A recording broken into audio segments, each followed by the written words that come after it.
नमस्कार, मेरा नाम है गुलजार। आप लोग देख रहे हैं the Indian news. India news के देखे वाला सभी श्रोतागण के कुमार करण की तरफ से प्रणाम बा, नमस्कार बा। हम जय विहार डिजिटल रिकॉर्डिंग स्टूडियो के निर्माता कुमार करण। सर, मैं आपसे जानना चाहता हूं कि आप दिव्यांग हैं। जी दिव्यांग हैं जी और आपने अपना बिजनेस जो है मतलब कर रखा है। जी। तो क्या क्या आपका बिजनेस है और कहाँ तक कैसे आपने इस बिजनेस को करना चाहा? दिव्यांग होकर भी आपने इतना संघर्ष किया, क्या बताएंगे कुछ अपने बारे में? जी जरूर बताइए। हम यहाँ पे मीरगंज में 2012 के लगभग आए थे। अच्छा। और मेरा करण आर्ट के नाम से मेरा एक छोटा सा दुकान है, जिसमें हम 5,000 रुपया उसमें डाले थे शुरुआत में। अच्छा। और वहीं से हम यहाँ मीरगंज में शुरुआत किए हैं। अच्छा। और उस समय मेरे पास ये स्ट्रगल का टाइम के बाद मैंने 7 दिन का बिना खाए रहे, 7 दिन तक उस दुकान पे 7 दिन तक। जैसे कि मेरे पास जो बिक्री होता है ना, 7 दिन तक बिक्री नहीं हुआ मेरे दुकान में। अच्छा। ठीक है। अब मेरा तो आप नया दुकान खोले थे उसमें? जी। जो पैसे थे वो 5,000 रुपये आपने सारे लगा दिए बिजनेस में। जी। आपके पास 1 रुपये तक कि आप खाना खाते खाए। तो मेरा उस समय हालत खराब हो गया था और मैं सोच रहा था कि मैं क्यों यहाँ पे दुकान किया। लेकिन फिर भी मैंने सोचा कि चलिए अभी शुरुआती दौर है, अब क्या होगा क्या नहीं होगा। तो 7 दिन तक मैंने बिना खाए, देखिए मेरे आंख में आंसू आ रहा है। वो मतलब आप बीती जो समय बीता है, जब पुरानी बातें याद आ रही है। हाँ जी। तो क्या हुआ कि 7 दिन के बाद एक लड़का मेरे पास आया जो मेरा मित्र था। तो एक बिस्कुट खा रहा था जी। तो मुझे तो भूख लगा ही था, लेकिन बोला कि भैया कुछ खा लीजिए। तो मैंने एक उसमें से बिस्कुट खाया, मात्र एक बिस्कुट। ठीक है। और देखिए अब उस समय का क्या हुआ कि उसके बाद 1 दिन के बाद मेरे पास 50 रुपया आया। ठीक है। उसके 1 दिन के बाद? हाँ जी, बिक्री मैंने 50 रुपया। तो हम सोचे कि चलिए आज मुझे भरपेट खाना मिलेगा। ठीक है। उसके बाद क्या हुआ, धीरे धीरे करते करते डेली वो मेरा इनकम जो था बढ़ने लगा। 3 महीना के बाद वो इनकम 3,000 4,000 मतलब आने लगा डेली का, पर डे का आने लगा। और उसी से मेरा दुकान बहुत बड़ा हो गया। मतलब बड़ा नहीं कहेंगे, मतलब मीडियम क्लास का जो खर्चा चल सके, मतलब घर परिवार चल सके। हाँ। भरण पोषण हो सके। जी। उसके बाद उसी समय से हम थोड़ा बहुत लिखते थे, गाना वगैरह लिखते थे। अच्छा, आप राइटिंग भी करते थे साथ में? जी, राइटिंग भी करते थे जी। उस समय गाना थोड़ा बहुत लिखते थे। उसके बाद मन में मतलब जज्बा हुआ कि नहीं हम भी कुछ करेंगे। तो क्या हुआ कि उस समय मेरा छोटा भाई था एक, अर्जुन नाम था उसका। जी। तो उसको मैं गवाता था और लिखता था। ठीक है। उसके बाद क्या हुआ कि उसने वो छोड़ दिया कुछ कारणवश।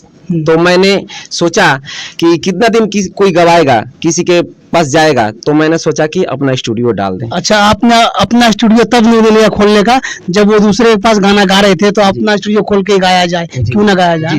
अच्छा। तो उस समय से स्ट्रगल कर रहे हैं हम लोग। ठीक है। और अब देख ही रहे हैं आप। अच्छा, तो अब उस टाइम से तो मैंने ये भी सुना था कि आपका जो स्टूडियो है उस टाइम पे शुरुआत में चल नहीं पा रहा था। जो पैसे जो हैं आ नहीं पा रहे थे, कमाई हो नहीं पा रही थी, घर परिवार कैसे चले? तो वो दुकान से ही चला रहे थे आप?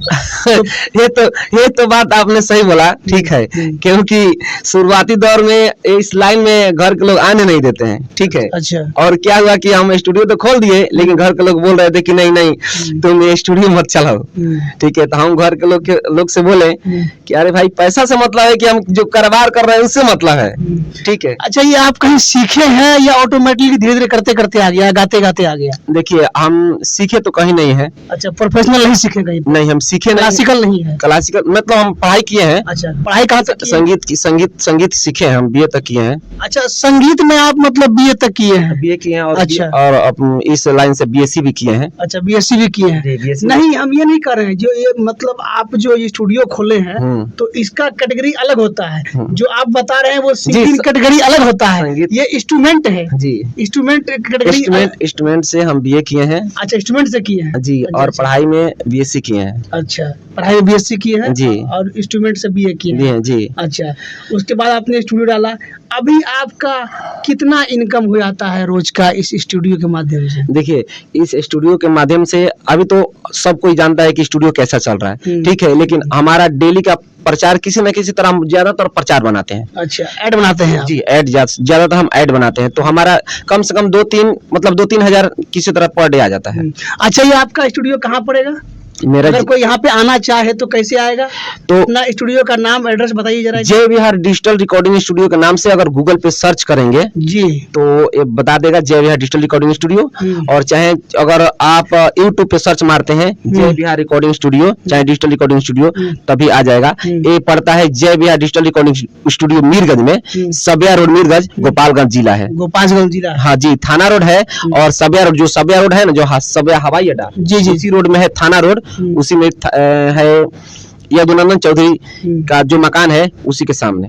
अच्छा, आपने बताया नहीं कितना कमाते हैं अभी आप, ये बात आपने नहीं बताया कि कितना कमाते हैं अभी इस टाइम में। देखिए, अब तो एक स्ट्रगल टाइम था जी, और एक आप स्ट्रगल टाइम की बात अलग होती है जी। हालांकि एक स्वस्थ आदमी जो है परेशान है जी, आज का टाइम समय ऐसा है जी। कि एक स्वस्थ आदमी बहुत ज्यादा परेशान है, लेकिन आप एक दिव्यांग होकर के और अपने हौसले को टूटने नहीं दिया और शिखर तक आपने चढ़ाई की अपने, तो मतलब यही जान जाते कितना देखिए, कमाने के बाद जहाँ तक है तो खर्चा पानी चल जाता है, बढ़िया से घर परिवार चल जाता है।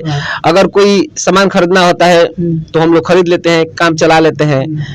मतलब कि किसी भी तरह का कोई चीज अगर सोचते हैं तो पूरा कर लेते हैं, दिक्कत नहीं होता। इतना कमाई आपका इतना कमाई आपका हो जाता है। अच्छा, आप दिव्यांग शुरू बचपन से हैं या फिर बाद में हुआ है? नहीं, अब हम जब बचपन से ही हैं, छोटे जब थे ना, तो मेरा पैर में कैंसर हो गया। अच्छा, ये कैंसर होने की वजह से मेरा पैर 4 बार ऑपरेशन हुआ पैर का। अच्छा, वहाँ से पैर मेरा यहाँ से मेरा निकाल दिया गया है। ठीक है, यहाँ से पैर मेरा निकाल दिया गया है। उसके बाद बीच बीच में कभी कभी मेरा घाव हो जाता है। ठीक है, उसको फिर दवा कराते हैं हम लोग। रुकिए एक मिनट। तो अभी आप मतलब कि भरण पोषण सब कुछ हो रहा है, क्या कभी आपको ऐसा फील नहीं हुआ कि हम दिव्यांग हैं, हमसे ये काम नहीं हो पाएगा, या लोगों ने कभी ताने नहीं दिया आपको?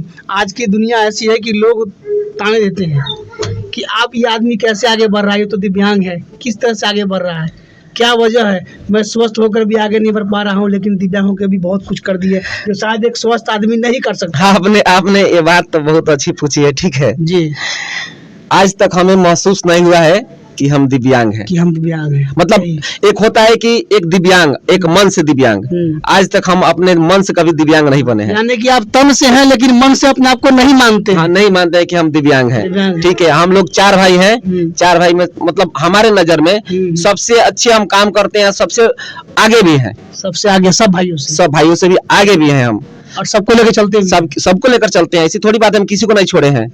ठीक है, और सबको लेकर चलते हैं साथ में, और अभी भी स्ट्रगल कर रहे हैं। बारे में आज के डेट में भी मेरा पैर का ऑपरेशन हुआ है, मैं 4 महीना बेड पर था। फिर भी अब मैं बैठ कर यहाँ, फिर भी आप काम नहीं छोड़ते थे, काम आए करते थे। हाँ, यहाँ पे काम करते हैं बैठ कर। मतलब आपका तबीयत खराब है, दिक्कतें हो रही है, जख्म बढ़ जा रहा है, फिर भी आप अपने काम को नहीं छोड़ रहे हैं जी, पर्टिकुलर काम कर रहे हैं, दवाई खा रहे हैं। ये मेरा देखिए पैर बना हुआ है। ठीक है, अभी भी देखिए, दिखाइएगा, देखिए पट्टी लगा हुआ है, यहाँ पे पट्टी लगा हुआ है। देखिए, अभी खोलेंगे तो फिर दिखेगा। वो नहीं दिखाना। ठीक है, और यहाँ से मेरा देखिए ये पट्टी लगा हुआ है पैर, यहाँ से मेरा पैर नकली पैर है, यहाँ से नकली पैर लगा यहाँ से।